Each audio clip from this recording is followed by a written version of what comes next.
Let's continue learning about objects, this time diving deeper into object methods.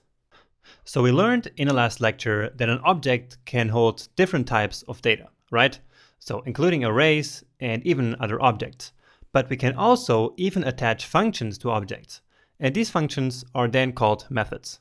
So let's see why and how we can create methods. And for that, let's actually go back and grab our John object, so we don't have to rewrite it all again. Okay, and so here we have our object. So what we want to do here is to add a function, so a method, to this John object in order to calculate the age of John. So we don't want to have the age hard-coded in the object because it changes every year. And what stays constant, of course, is the year. And so instead of having the age hard-coded here in the object, we have a function that calculates that age. So all we have to do is to basically define another key. So calc age, which stands for calculate, of course. So calc age, and now just like before, we define the value. And the value here is a function expression, basically. So we write function and then the birth year. All right, and that's it. Now all we have to do is to write our function body. And now maybe it makes a bit more sense why we learned about function expressions and function declarations before. So this here is clearly a function expression, right? So it's like we have a function without a name, just with the argument, which we then assign to a variable, which is in this case, this calc age. And so this function here is now a method of John, okay? So now all we have to do is to return the year, just like we did before, minus the birth year. Okay, simple, right? Now, how do you think we are going to call this? Well, it's very simple again. And let's console log the result of calling that function. And so the way we call it is just the same way that we access properties. So John and then dot.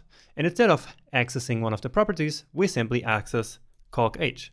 And then it's just a normal function call.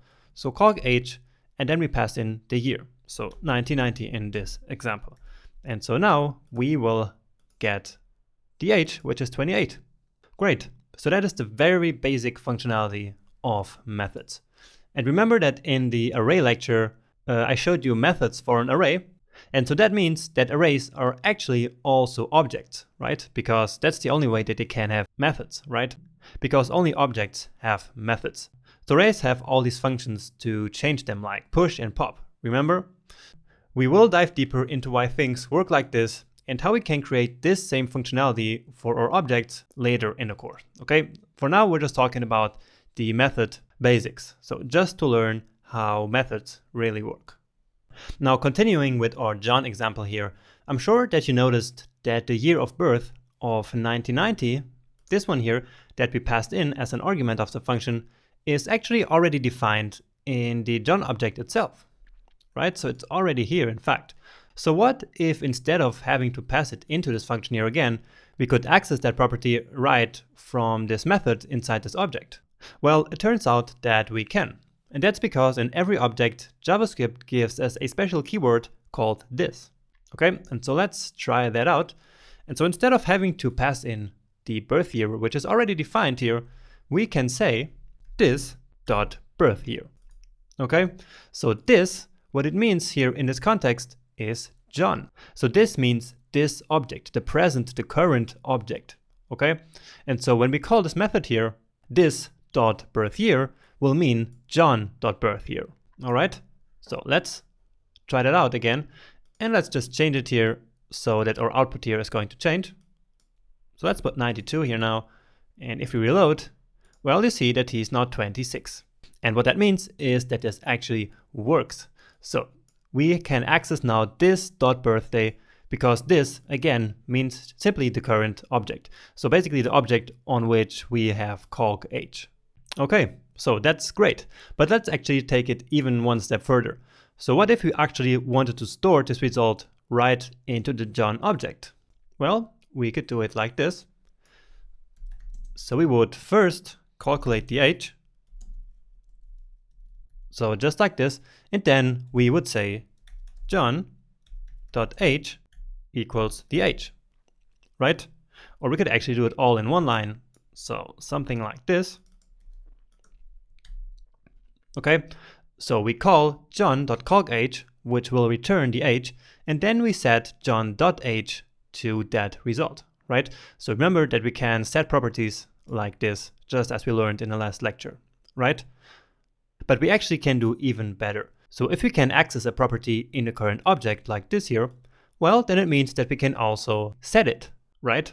And so instead of returning this number here, we can simply say this.age should be equal to 2018 minus this.birthyear.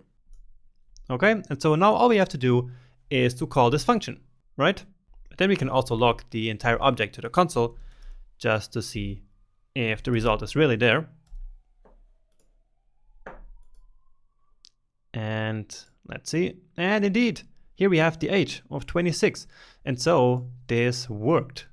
So the this keyword is something really powerful and really important that you will have to master throughout your journey of learning JavaScript. So remember, in this lecture, we went from actually having to pass in the birth year as an argument to the function to being able to read the birth year directly from the John object using the this. And then from there, we went even one step further, and instead of returning the age result, we also stored it right into the object. And so that's the best we can do, and that's the way it's supposed to be working, all right? So if you understand this basic functionality of methods and this keyword, then you're well on your way on mastering objects later in this course, okay? Because this is actually a very complex subject, and we will dive much, much deeper into it later in the course. But for now, I really just want you to understand that an object has a special this keyword, which basically points to itself, and I want you to understand that you can use methods like this, so just like I showed you in this video. All right, makes sense? So I think you're now ready for yet another coding challenge. I hope that you like these. I think they're perfect for you to practice your skills and what you just learned. So hopefully I see you there in a second.